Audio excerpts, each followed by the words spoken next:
Bem-vindo a mais um Sintonize com você. Hoje nós vamos falar sobre Ayurveda, nós vamos falar sobre medicina chinesa, nós vamos conversar com a professora Fátima Carini. Fátima, seja muito bem-vinda. Adorei que você aceitou o nosso convite e eu tenho certeza que o programa vai ficar ótimo. Muito obrigada, viu, Marcos?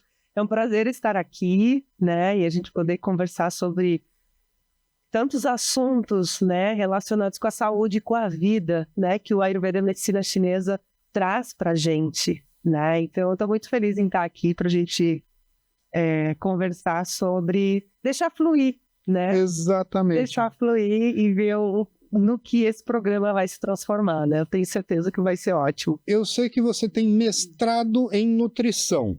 O que veio primeiro? Ayurveda, medicina chinesa, nutrição?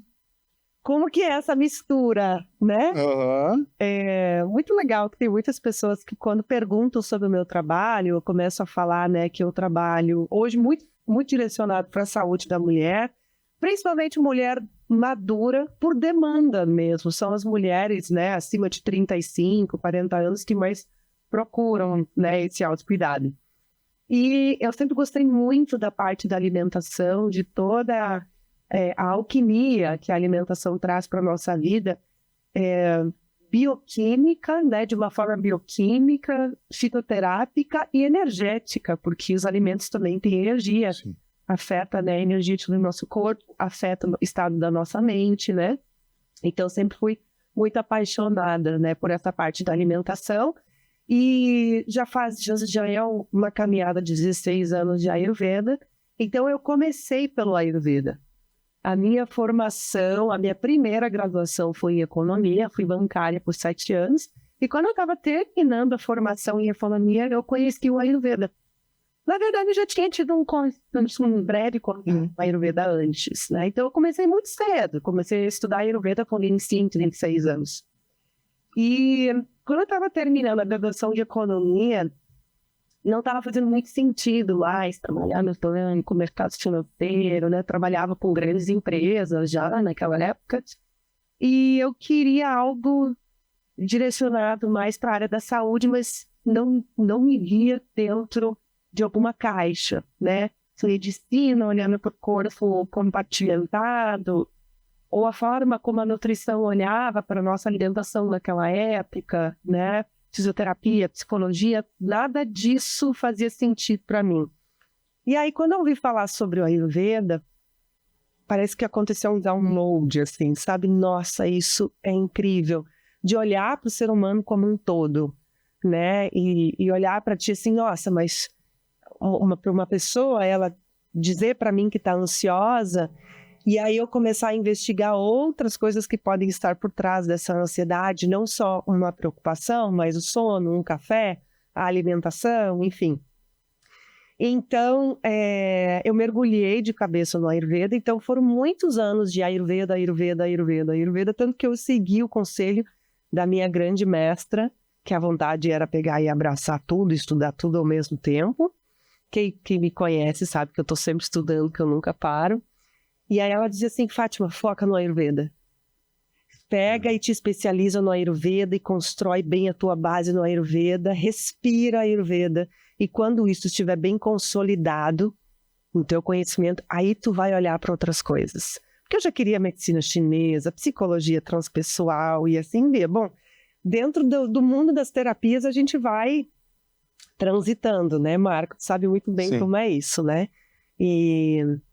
E aí foram muitos anos de Ayurveda, várias viagens para a Índia, né, quando os professores iam para cá. E aí depois de alguns anos eu comecei, né, a agregar a medicina chinesa também, porque elas se conversam muito, né? E eu acho lindo a forma como a medicina chinesa também conecta os órgãos com as emoções, né? Então, minha trajetória começou com um estudo muito profundo e muito dedicado no Ayurveda, depois agregando a medicina chinesa. Aí eu fiz um mestrado na URGS, em saúde coletiva, onde eu falei sobre o Ayurveda na minha pesquisa de dissertação. E aí, depois, eu pensei assim, bom, agora eu vou para a nutrição. né? Porque eu tenho muitas alunas nutricionistas, né? E eu sempre vinha pesquisando, né? Tentando fazer essas conexões com a nutrição moderna, justamente para a linguagem ser mais simples, né? Então, no início da minha busca, meus estudos com a Ayurveda, eu achava que para as pessoas confiarem no meu trabalho, eu tinha que dar aula usando os termos em sânscrito. É claro que o sânscrito, ele é a base do conhecimento, né? Mas aí eu comecei a ver que para falar com o maior número de pessoas e de mulheres, que é o meu público, eu teria que simplificar essa linguagem. Sabe, depois do mestrado em saúde coletiva, né, que fala muito sobre, né, como que essas práticas podem trazer todo um cuidado preventivo para a população, a minha orientadora, eu sou muito abençoada por ter encontrado grandes mestres, né, nessa jornada. Minha orientadora foi a professora doutora Madel Luz, que ela que criou o conceito de racionalidades médicas. E aí ela comparou a medicina ocidental, a Ayurveda, a medicina chinesa, homeopatia, e ela classificou essas medicinas, né, categorizou em 6 dimensões, né, que são dimensões relacionadas com a cosmologia, com o sistema terapêutico, com o sistema de diagnose. E aí, através dessa pesquisa, ela mostrou que essas medicinas que são chamadas de integrativas, na verdade, elas são medicinas completas e complexas, assim como a medicina ocidental. Né? Então, a minha pesquisa estava dentro do guarda-chuva da pesquisa dela de racionalidades médicas, né? E ali eu comecei a olhar de uma forma diferente. Eu pensei assim, não, eu quero... E eu falei muito de autonomia e autocuidado na minha pesquisa. Eu pensei assim, como é que eu, como terapeuta, posso levar essa autonomia e esse autocuidado para as mulheres, para as pessoas? Que até então eu atendia numa sala, eu fazia o atendimento ali, a consulta terapêutica, né? E aí passava ali os procedimentos, as massagens, né, com óleos, passava um tratamento, aplicava esse tratamento, a pessoa vinha, recebia o tratamento e ia para casa. Ficava bem por um tempo, mas e depois?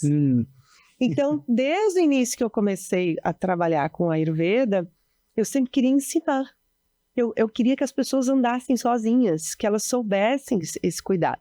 E eu tinha colegas terapeutas que diziam assim, Fátima, consulta não é aula. Tu não tem que ficar 2 horas com a pessoa ali. Vai ali, pega o pulso, faz o diagnóstico, passa o tratamento, a pessoa vai lá e faz o tratamento, segue o tratamento. Eu pensava assim, não, mas não é isso que eu quero fazer, sabe?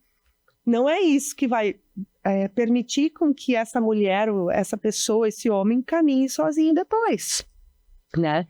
Então, a minha jornada desses 16 anos sempre foi muito ensinar, né? E aí, com esse primeiro mestrado em saúde coletiva, aí que eu me dei conta, ok, é isso que faz sentido para mim. E aí eu passei, além dos cursos que eu já dava, workshops, retiros, eu passei a fazer os atendimentos individuais, entregava o óleozinho para as mulheres e dizia, bom, tu vai fazer a tua automassagem em casa e vai entrar em contato com o teu corpo. Com o toque, com a pele, né? Porque a pele é um grande órgão e o toque comunica muito, né? Então, na época, eu fazia os próprios óleos medicados. De vez em quando o meu lado bruxa sente saudade dos caldeirões, eu ainda faço, né? Aí as minhas alunas acabam pedindo, né, para eu faço algumas fórmulas específicas, né? E aí, bom, daí finalizei esse mestrado em 2018. Eu lembro que eu falei com a professora Madel na época, eu disse, professora, eu ainda tenho vontade de fazer um mestrado dentro da nutrição, né, e aproximar ainda mais, né? E aí, com a função da pandemia, os cursos online começaram a crescer, e aí eu mudei o formato do meu curso. Como ele passou a ser online, eu pensei, como é que eu vou levar a experiência para as minhas alunas? Porque o meu curso era presencial em um sítio, onde elas vinham, passavam o final de semana, tinham experiência com as ervas, com os alimentos, comigo, com yoga, com a natureza. E a pandemia me desafiou a transformar esse curso online E aí eu pensei assim, bom, cada módulo vai ser dentro da sua própria estação. Então, quando eu estiver falando com elas sobre como elas precisam ter um cuidado no inverno, nós estaremos vivendo o inverno. E essa experiência vai ser dentro da sua cozinha, com seus alimentos, preparando os alimentos da estação, tomando chá da estação, fortalecendo o órgão e o elemento da estação. E essa vai ser a experiência. E aí foi muito interessante, foi assim que nasceu, então, a jornada de autocura das estações da mulher, onde estação após estação elas vão recebendo todo esse cuidado que elas precisam ter naquele ciclo, né? E aí, logo em seguida, então, eu comecei a fazer um mestrado em nutrição e alimentos, que é um mestrado transdisciplinar, multiprofissional, né? E aí, dentro do mestrado, toda vez perguntavam para mim, Fátima, tu é nutricionista, tu é endocrinologista, qual é a tua área? Eu disse, bom, eu sou do Ayurveda e da medicina chinesa. Né? E, enfim, aí eu fiz o mestrado, ele me atraiu muito porque tinha disciplinas de epigenética também, que se conversa muito com a visão do Ayurveda da medicina chinesa. Finalizei o mestrado e eu disse, bom, agora eu vou fazer a graduação em nutrição. Agora está fazendo mais sentido fazer essa integração. E hoje a nutrição, imagina, de 16 anos para cá, a nutrição está se aproximando, está fazendo um olhar um pouco mais integrativo, sabe? Então, esse assunto da epigenética, nutrigenética ainda é um pouco tímido, mas... Mas já está chegando. Está chegando. Essa nutrição funcional, claro que ainda a gente vê, assim, aquele pote de suplementação que está sendo passado ainda para as pessoas, né? Mas, assim, são caminhos que vão acontecendo, né? Fica ali toda mudança vai indo do 8 ao 80 até encontrar um caminho do meio. E eu acho que a nutrição moderna está nesse processo. Na verdade, tudo está sempre em processo de transformação, né? Na área da psiquiatria também estão abraçando muito várias técnicas integrativas para dentro da faculdade, até mesmo com mestrados, com pós-graduações, de técnicas integrativas dentro das próprias faculdades, porque é extremamente importante e eficaz. Uhum. Não tem por que a nutrição, que é básico para a nossa saúde, né, não aproveitar isso, porque é extremamente importante. E não é tão difícil quanto as pessoas acreditam, né? Uma alimentação saudável. Dá um pouquinho mais de trabalho na cozinha, na compra e tal, mas não é nenhum bicho de 7 cabeças. Sabe que eu falo muito para as minhas alunas, por exemplo, quando eu faço um programa de detox, sempre vai ser completamente alinhado com a estação. O outono é a melhor época para a gente fazer uma detox. Por quê? Porque é o fim de um ciclo. Olha que interessante. Olha para a natureza. Claro que tem regiões do Brasil, por exemplo, que as 4 estações são mais marcadas, outras regiões não tantas, mas a mudança está acontecendo. O ciclo está acontecendo. A vida, ela se mantém no ciclo. Eu brinco que o ciclo das estações e do dia e da noite, que a nutrição moderna fala do ciclo circadiano, que a cada 2, 3 horas o nosso corpo libera hormônios diferentes que vão ativar funções diferentes no nosso corpo, né? Tudo está pulsando o tempo todo. Então, assim, a primavera é a estação de início, é a estação da fertilidade. Então, é o momento que a natureza expande, aí vem o verão, vem o sol, né? Então, na primavera, o sol começa a predominar, a luz começa a predominar de novo, e a nossa energia, nosso sangue, ele está circulando mais na superficialidade, tanto que o nosso sono é mais leve no verão. Então, quanto mais superficial está a circulação energética, eu estou desperta. Os hormônios, cortisol, né, que nos mantém ativos, mantém a nossa pulsação, aumenta a nossa temperatura corporal, né? A gente está recebendo as informações através dos 5 sentidos. Então, essa energia mais yang está mais ativa. Nossa energia está circulando mais na superficialidade. Então, nós estamos abertos, né? E aí, no outono, essa energia começa a fechar, assim como no anoitecer. A gente não está mais com aquela disposição como, né, a nossa energia estava, estávamos, né, com essa disposição de manhã. Então, a gente desperta, essa energia vai abrindo, expande, né, como se nossas antenas estivessem todas abertas, recebendo informações, depois começa a fechar. Anoitecer, noite, meia-noite, energia in. Essa energia vai para dentro. Então, se os nossos hormônios oscilam dia e noite, nas estações eles também oscilam. Tanto que a psiquiatria já fala da depressão sazonal, que em lugares mais escuros, como aqui no sul, mais cinzas, as pessoas tendem a ficar um pouco mais deprimidas por causa da ausência do sol. A vitamina D não vai compensar, pode ajudar ali o corpo, né, a não ficar com essa deficiência, mas o sol é vida, a energia yang, a gente não consegue ficar muito tempo sem sol, né? Nos lugares onde tem pouco, onde existem algumas estações do ano que tem pouca incidência de sol, a própria cultura do lugar procura compensar isso com alimentos, bebidas, hábitos, né, para manter aquela energia de calor circulando, né? Então, se a gente for olhar para o ciclo das estações, existe essa pulsação também. Expira, abre e fecha, né? Um dos meus mestres, o Dr. Vassandlad, ele fala que na nossa respiração existem 4 tempos também. A gente inspira, faz uma pequena pausa. Expira, faz uma pequena pausa. Ele diz que nessas pequenas pausas, a gente está fazendo pequenos momentinhos de meditação, que a gente está acessando informações, né, muito sutis, muito preciosas, né? E isso principalmente na respiração consciente, né? Exato. Quando a gente está respirando normal, isso não acontece. Aquela respiração curta que gera ansiedade, e que é também originada pela ansiedade, tu não acessa.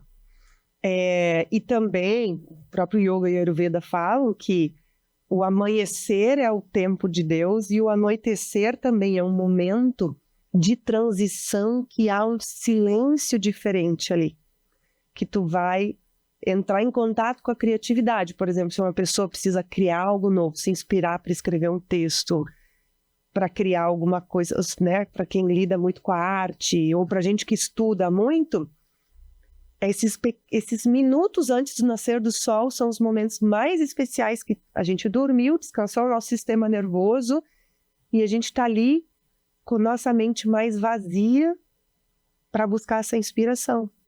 Fazendo a meditação. Desculpe cortar, mas eu vejo isso por mim. No verão, aqui no sul, o sol está nascendo ali 5 e pouco, 5 e bastante, 6.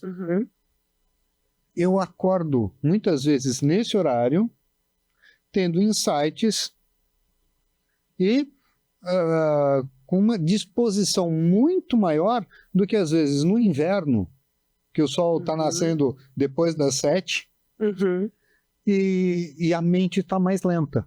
Exato. No verão, o sol se põe às vezes 8 e pouco, e de casa eu consigo ver tanto o nascer quanto o pôr do sol. Aquele pôr do sol bonito, ele traz uma energia que seria ótimo sair produzindo alguma coisa a partir dali. No inverno, as cores são até mais bonitas no pôr do sol. Só que ele é mais cedo e já não tem aquela energia, a gente já não tem tanta vivacidade. Olha que interessante, Marco. Por isso que é muito importante a gente alinhar os nossos hábitos de acordo com as estações e os ciclos da natureza. Por quê? O inverno é a estação mais ainda mais aqui no Rio Grande do Sul, né? Santa Catarina, Paraná, né? São Paulo já não é tão frio. Então é bem a energia do fechamento. E não está nem tão relacionado com temperatura. Não,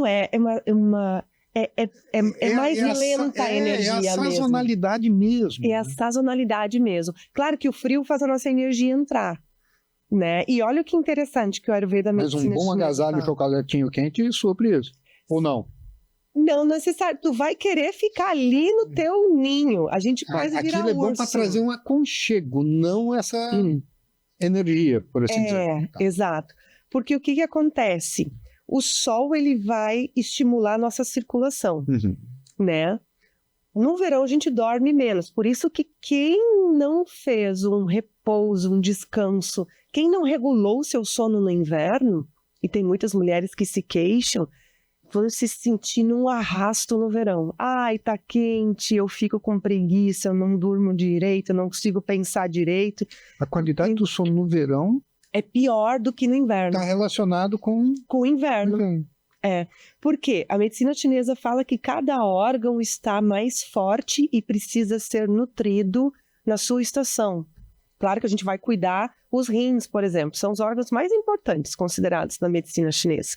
Eles são a origem do yin e yang. O rim direito está muito mais ligado com a energia yang e o esquerdo com a energia yin.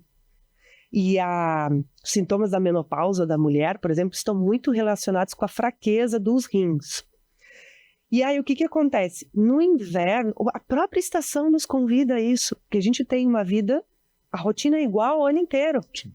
E aí, eu tenho que acordar às 7, trabalhar, chego às 7 em casa, até jantar é 8 horas, até eu dormir às 11 horas da noite. Mas o dia é mais curto no inverno e a noite é mais longa.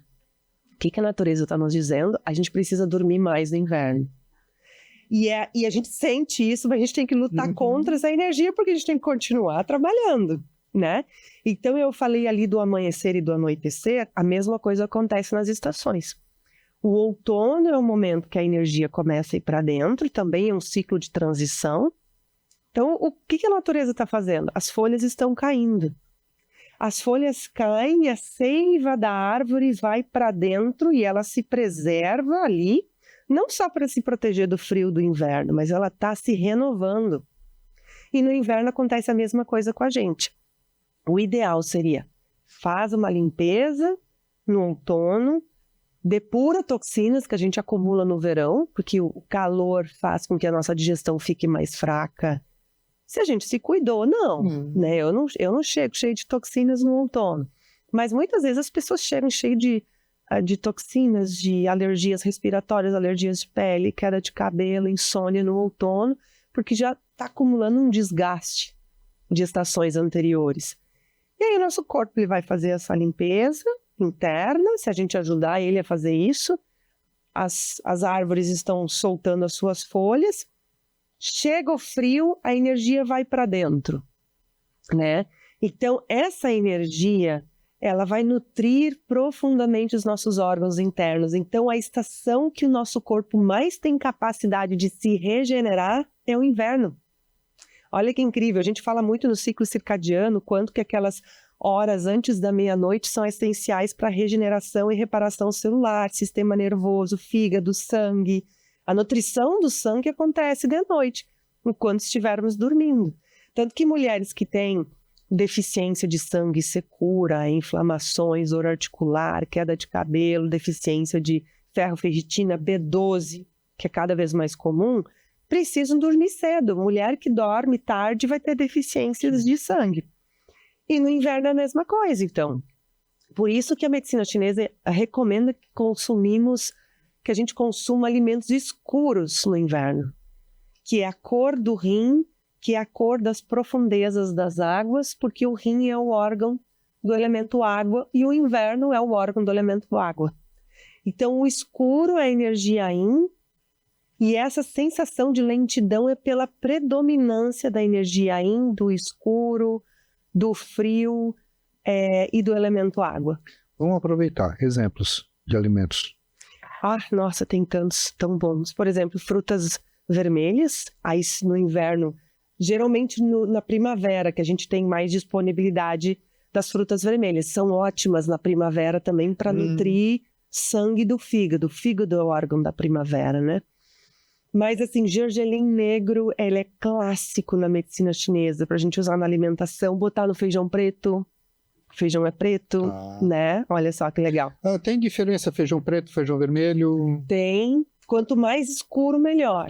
E esses alimentos mais escuros, geralmente, são ricos em minerais também. E aí, olha que interessante. Por isso que eu adoro cruzar as três medicinas, né? Na nutrição moderna fala o quanto que o ômega 3 é excelente para cérebro, para memória, né, para o sistema nervoso, as castanhas, as oleaginosas, os rins são 2 sementes. Se a gente for olhar, são 2 feijõezinhos. Sim. Todas essas castanhas, castanha de caju, castanha do Pará, que é riquíssimo também em selênio, por exemplo, que protege a tireoide, né? As nozes, que tem o formatinho do cérebro, todas elas estão dentro de uma noz, elas estão dentro de uma semente. Sim. Semente de gergelim, uma sementinha, aí chia, né? Quinua. Aí, na hora, tem 3 tipos de quinua, branca, vermelha ou negra. Qual que eu vou escolher quando eu vou na banca? A escura. No inverno, se for no verão. No inverno. Na primavera eu posso usar a vermelha, no verão eu posso usar a mais clarinha, né? Não que trocar vai trazer algum problema, mas o ideal é... O ideal é porque eu estou trabalhando os nutrientes daquelas sementes e a energia daquelas sementes, né? E aí o feijão preto, feijão azul, que é excelente. Gostoso. Arroz negro, hoje a gente tem tanta disponibilidade. A gente tem a Volkmann aqui pertinho de Porto Alegre, tem um arroz biodinâmico maravilhoso. Né? Arroz vermelho também. Então, tudo que é escuro, beterraba.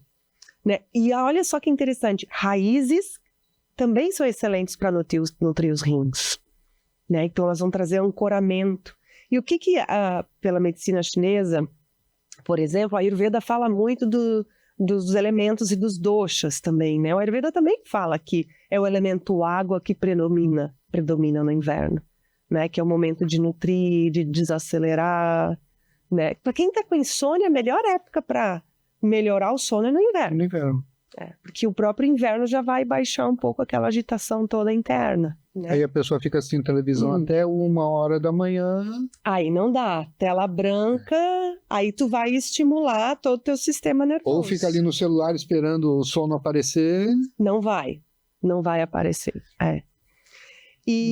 Não é que o sono aparece, a pessoa acaba praticamente desmaiando de cansaço. Exato, ela desmaia de exaustão. Só que o cérebro não descansa durante a noite e o dia seguinte vai ser uma caca. Acordou cansada, pode ter certeza que o sono não está sendo reparador. Acordou de mau humor, o fígado está estagnado e o sono não está sendo reparador. Porque o fígado ele faz a energia do corpo circular. Tem pessoas que não tomam água, evitam tomar qualquer líquido depois das 6h da tarde, que é para não levantar à noite para ir no banheiro. Isso está certo, está errado?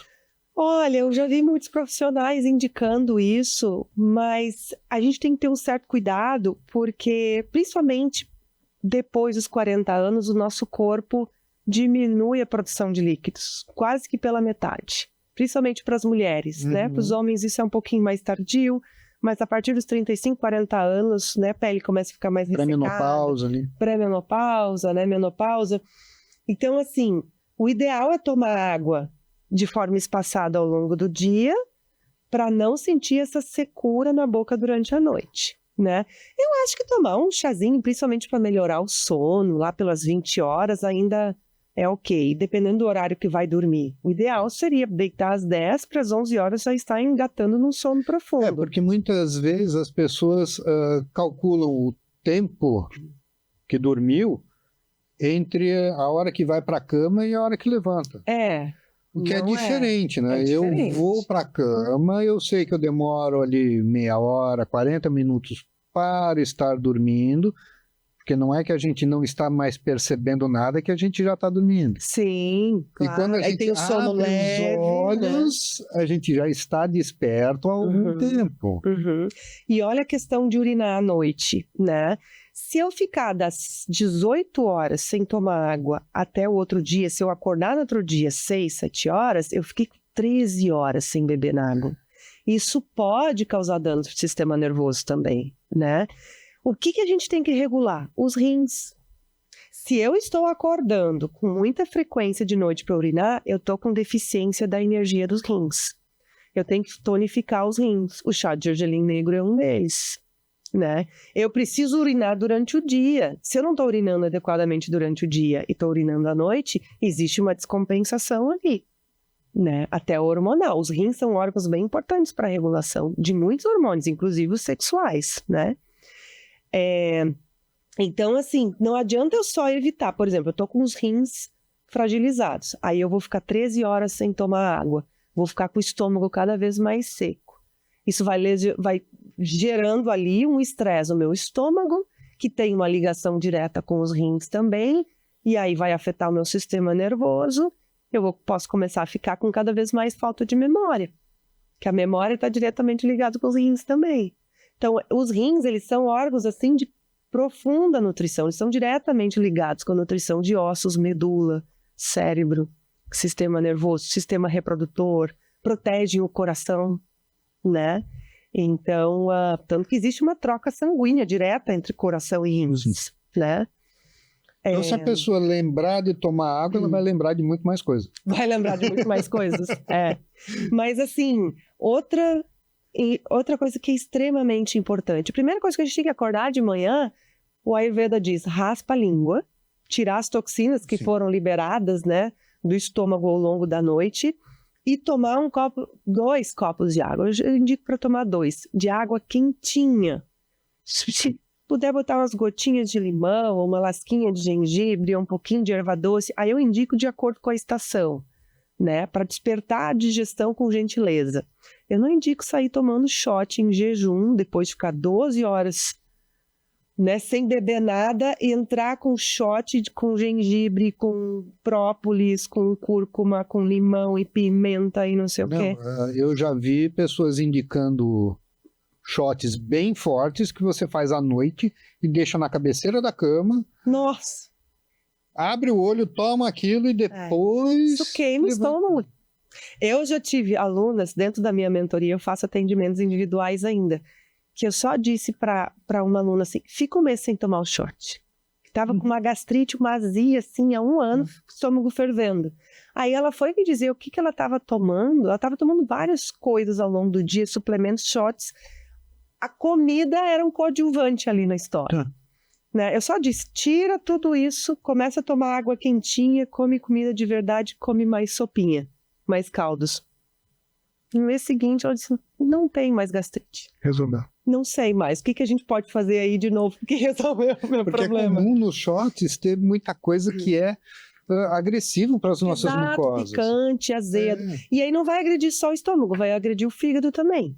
Porque a gastrite é o fígado que está muito quente e está agredindo o estômago. Então eu posso ter gastrite nervosa, porque se eu fico muito estressada, o fígado vai ficar muito quente.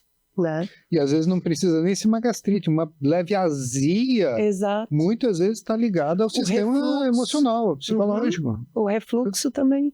E aí, assim, o sistema nervoso vai afetar a energia do órgão e a nossa circulação energética vai ficar presa, né? Vai ficar estagnada. Por exemplo, se eu estou sempre tensa, preocupada, estressada, ou tenho tristezas, mágoas guardadas, né? Essa energia não circula, porque está preso. O que vai acontecer? A gente sente até fisicamente, quando a gente começa a perceber, começa a ter um autoconhecimento, a gente sente aonde que está presa a energia. Exato, né? Exato.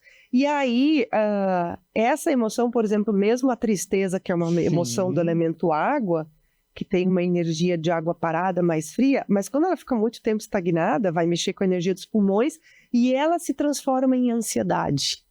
E ela se transforma em raiva, em irritabilidade, porque a energia está presa e tem um vulcãozinho ali se formando. Né? Então, por isso que existem diversos tipos de depressão que precisam ser tratados. E aí a pessoa vai tomar um omeprazol que não resolve. Mas não resolve, vai só enfraquecer mais a digestão. Sim. E aí quando as minhas alunas me perguntam, como é que eu faço para melhorar a gastrite?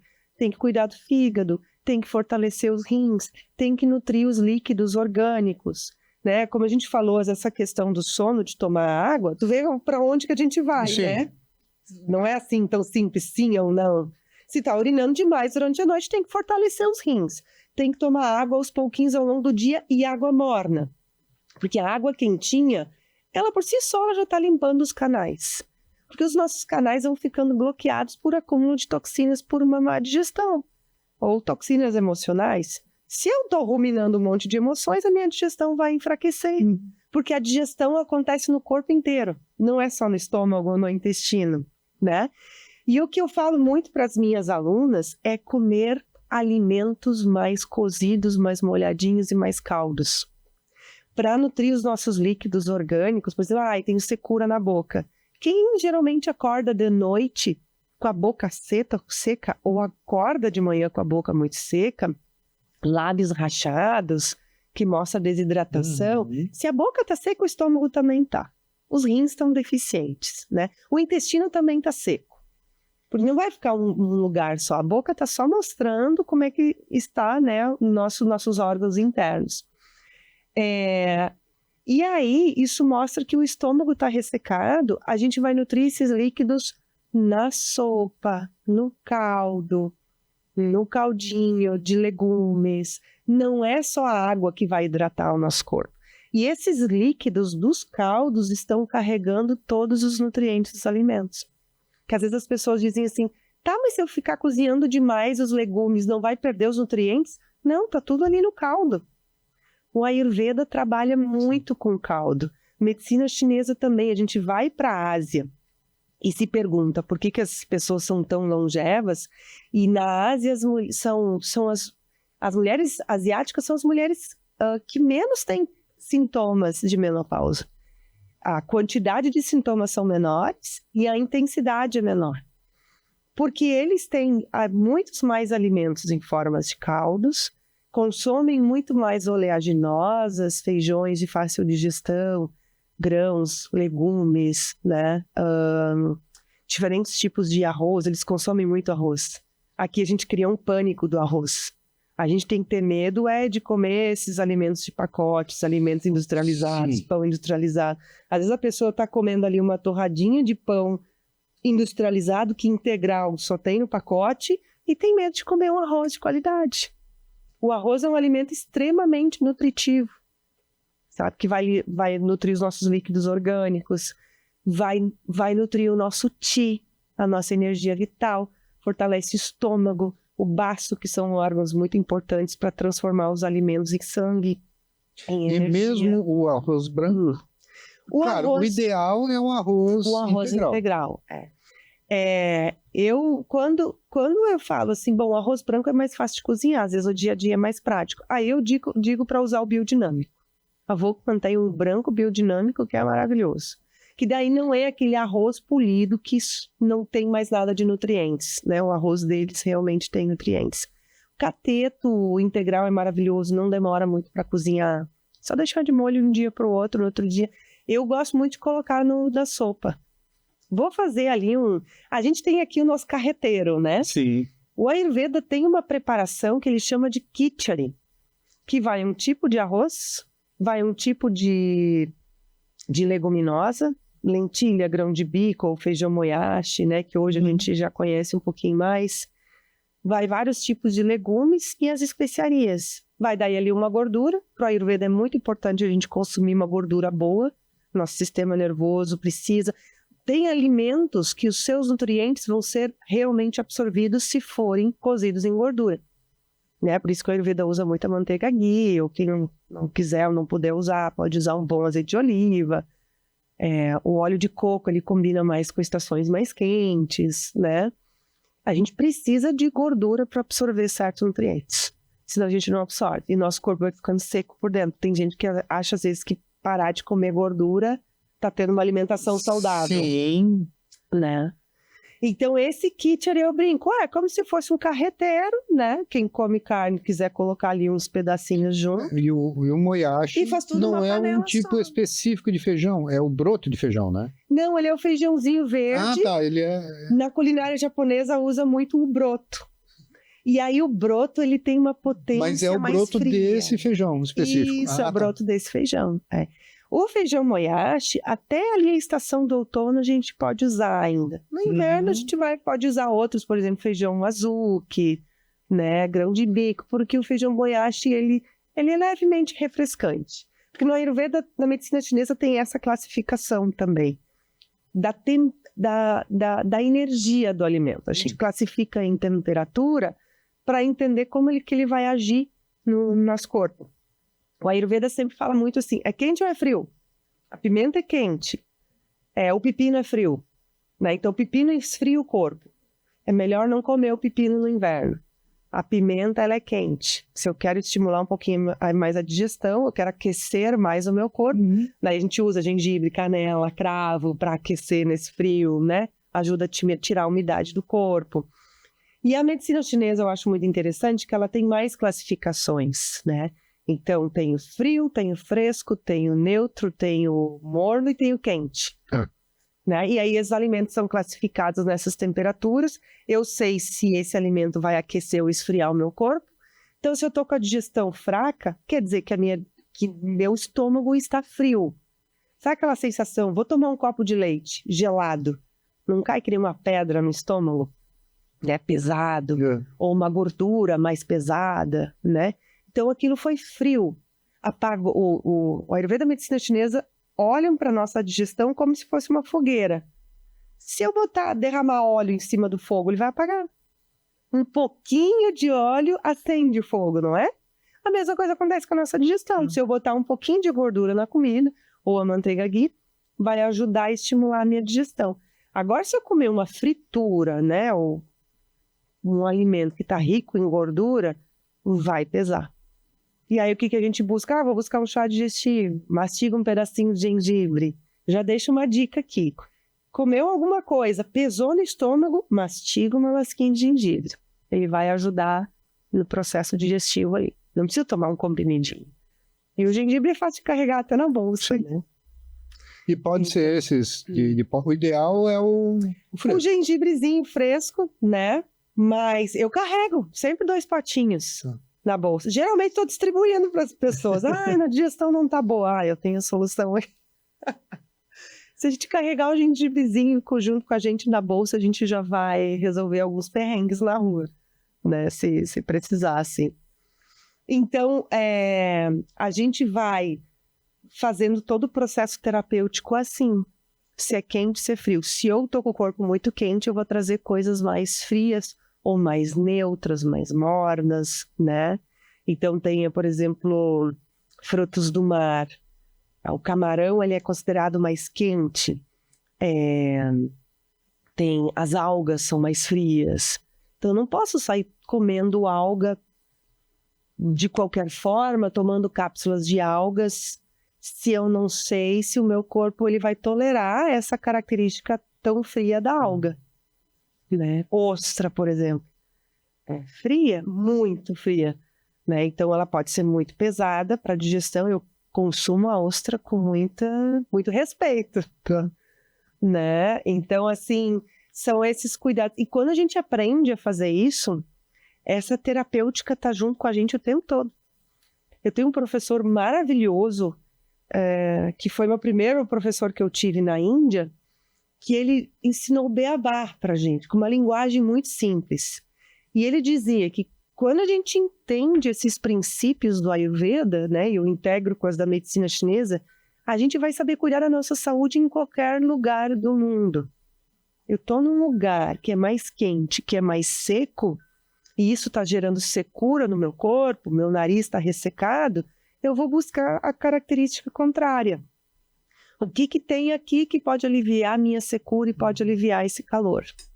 E é assim que os alimentos, que as preparações tradicionais foram surgindo, né? Então, no Nordeste brasileiro, nós temos um tipo de culinária. No Norte, outro tipo de culinária. No Centro, Centro-Oeste. No Sul, outro tipo de culinária. Geralmente, a culinária tradicional do lugar está conectada com o clima. E a própria estação nos oferece os alimentos que o nosso corpo mais precisa. Né? Por isso que consumir os alimentos das estações é o primeiro passo. Já é um bom caminho. Já é um bom caminho. E os alimentos da nossa região também, né? Que já vai. É comum a gente, hoje em dia, ir muito atrás dos ultraprocessados, comida pronta, fast food. Energeticamente, isso para o nosso corpo, qual é a consequência? Nossa, além de terrível. Sim, muito legal a tua pergunta, viu, Marco? Porque assim, os industrializados vão ter muito açúcar refinado. Não vai ser o demerarazinho lá que a indústria vai usar. Tanto que se eu vejo um chocolate de R$5, eu vejo um tem comida, não tem um ingrediente natural ali, sabe? É só porque tem todo o lucro de toda a cadeia de produção. Quanto que custou para produzir esse chocolate? 50 centavos? O que foi colocado ali de ingrediente natural, né? Então, assim, vai ter gordura ruim, gordura hidrogenada, vai ter açúcar refinado, vai ter farinha refinada, vai ter todos os antes, né? Aromatizante, conservantes. É tudo extremamente tóxico para o nosso sistema digestivo e para o nosso intestino. E está super comprovado pela medicina moderna, pelas pesquisas modernas, o quanto que esses alimentos são inflamatórios, inflamam o intestino, e isso afeta diretamente a nossa saúde mental, né? E aí, o Ayurveda fala muito isso, porque o alimento, ele carrega a energia. Se eu vou na feira, eu compro a cenoura lá né, daquela família que cultivou a cenoura, levo para minha casa, aquela cenoura está carregando toda a memória de tudo que ela viveu. Do vento, da chuva, do sol, do frio, do calor. Tanto que a cenoura que é produzida aqui no Rio Grande do Sul tem uma energia diferente da cenoura que é produzida em São Paulo, né? Que é produzida na Bahia. Uhum. É outra energia, é outra terra. A terra, ela carrega as memórias desde sempre. Cada grão de areia que a gente chega num lugar, a gente pensa, quais são as memórias que esse grão de areia carrega? Ou uma árvore de 200 anos. Sim. Tudo que já passou por ali, né? Então, o alimento, ele tem todos os 5 elementos. Tem a água é o elemento que mais carrega a memória, né? Bom, nosso corpo né? Tem mais de 70% de água. Por isso que nós somos seres tão emocionais, e as questões que mexem com os nossos sentidos, né, com os nossos sentimentos, ficam tão marcadas, né? A nossa infância, ela é tão marcante, porque o elemento água é muito mais predominante na infância, né? Então, o alimento tem também água, tem os 5 elementos, e isso são memórias. Então, como foi cultivado, como foi plantado, como foi colhido, como chegou até ti, como estava o teu estado emocional e energético quando tu comprou e quando tu preparou. Que isso faz então, tu diferença, preparar né? um alimento com raiva, tu vai consumir aquela energia. Tá com raiva? Deixa aquela raiva passar, não mexe na comida e nem come. Porque tu tá digerindo aquela raiva. Se tu for em comer alguma coisa, às vezes tu tá com raiva, aquela coisa entalada aqui, né? Não. O corpo tá dizendo, não é momento de comer. Tem pessoas que perdem completamente o apetite até, né? E aí... E tem pessoas que comem compulsivamente também. Sim, que daí é outro gatilho emocional. Estava conversando sobre isso esses dias com as minhas alunas que estão fazendo agora um desafio detox, que é a pessoa que vai comer por compulsão é porque ela tem um vazio interno. Aquela situação que aconteceu com ela mexeu com um gatilho de falta. E aí E o que é o doce? O sabor doce está muito ligado com o afeto. O elemento água, ele é nutrido pelo sabor doce. Só que é pelo cereal, pelas raízes. Se uma pessoa que está com vazios emocionais for comer ali um caldo com raízes, com arrozinho, com legumes, daqui a pouco parecido com uma canjinha, que a mãe fazia, com a avó fazia, ela vai se sentir mais nutrida do que comer uma caixa de chocolate. Comer uma caixa de chocolate, ela vai continuar sentindo aquele vazio, compulsão vai continuar. Me veio agora, num momento desse, a pessoa ainda enfia a cara num pote de sorvete de chocolate. É doce, mas o frio vai... O frio vai estagnar mais a energia dela. Vai travar mais ainda. Vai travar. Porque a nossa digestão e a nossa organização de pensamentos, a nossa organização emocional depende muito da nossa circulação de energia. Se eu for comer essa concentração de gordura hidrogenada com açúcar e gelado, vai ficar mais estagnado aqui ainda. Vai sobrecarregar mais o fígado, né? E os órgãos estão diretamente ligados com as nossas emoções. Se eu estou com o meu corpo intoxicado, a minha digestão aqui, estômago, intestinos, fígado bloqueada, eu não vou ter clareza mental. Isso vai virar toxinas, esse alimento vai mal digerido para o intestino, lá a gente reabsorve, começa a bloquear, nosso corpo é feito de canais. Vai bloquear os microcanais? Vai bloquear os canais do sistema nervoso.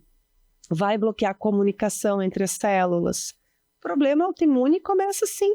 A célula está bloqueada por essas toxinas e não tem mais comunicação de dentro para fora com as outras células, né? E aí o corpo começa a se autoagredir. Começa no emocional, com o estilo de vida, com os hábitos de vida, tá tudo junto ali. E aí, fazendo ali a ponte com os alimentos industrializados, então qual é a energia que um alimento industrializado está carregando? Se eu industrializo um alimento, estou fazendo ali uma bolachinha que tem aveia, que tem um trigo de qualidade, eu estou fazendo um alimento de verdade porque eu tenho um propósito. Eu quero realmente alimentar as pessoas com esse alimento que eu tenho capacidade de produzir em larga escala. Não tem conservantes, ou um conservantezinho assim, às vezes tem os orgânicos que até né, são autorizados a ter algum conservantezinho, mas ele tem ingredientes de verdade. Agora, se eu vou pegar um alimento que é completamente sintético, que é tudo aromatizante, é tudo colocado pó, leite reconstituído e não sei mais o que, ele não vai mais ter energia de alimento. Quando a gente vê, a gente está comendo plástico, alimento que foi feito em laboratório. A energia dele vai ser pesada. Não só o alimento em si, a estrutura dele em si, que vai ser pesada para digerir, mas a energia do alimento ali vai ser pesada. Uma pessoa que se alimenta só de alimentos de pacote, de fast food, para ela entrar em depressão, questão de 30 dias. E aí o que começa a acontecer? Bagunça todo o sistema digestivo, bagunça todo o sistema endócrino, que não demora para isso acontecer. Às vezes as pessoas pensam assim, quando chegar o verão eu faço uma dieta. E eu falo isso muito nas minhas redes sociais, porque as pessoas adiam demais o seu autocuidado.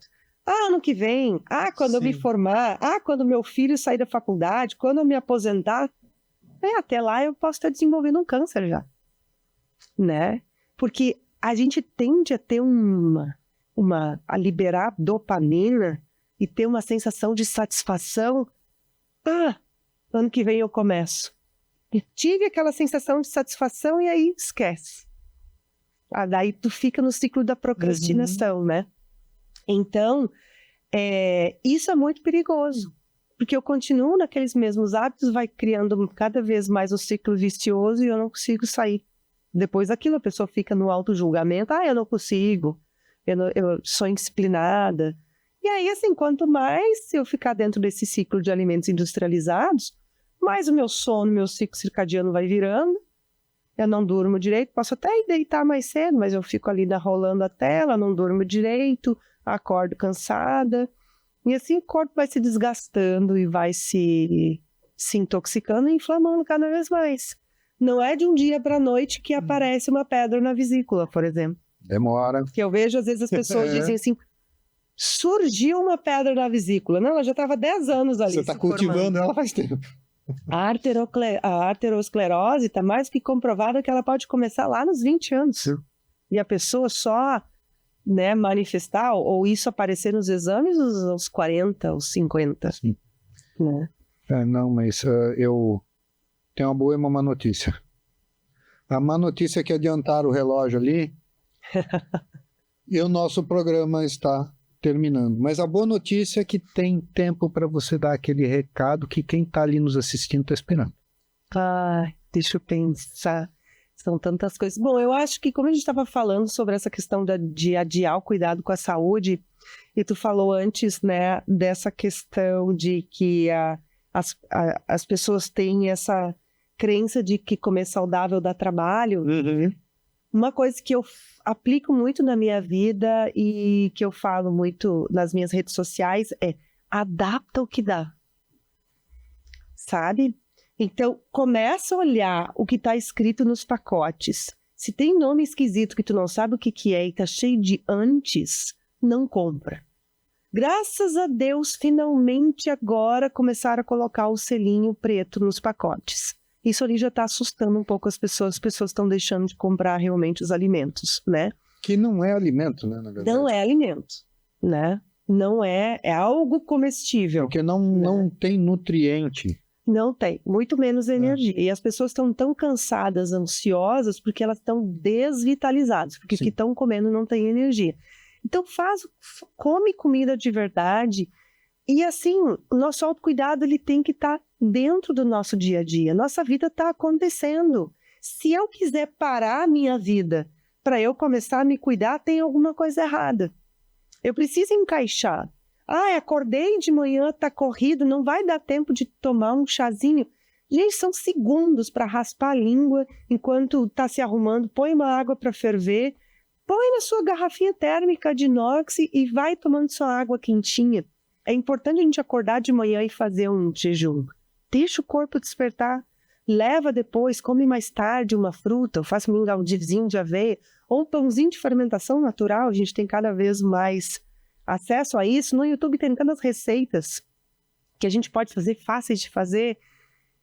Enfim, come um arroz e feijão, come legumes, come fruta, né? Come uma sopinha de noite.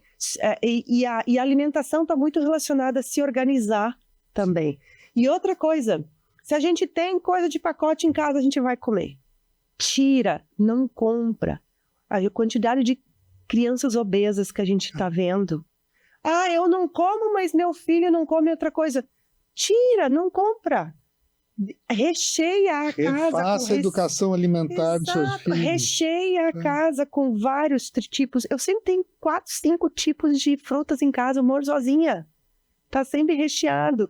E aí tem batatas, tem legumes, tem verduras, tem só de tipos de arroz, tem uns 5, 6 tipos de arroz. Isso se conserva. Mas vai estragar. Não. Tu te obriga a comer.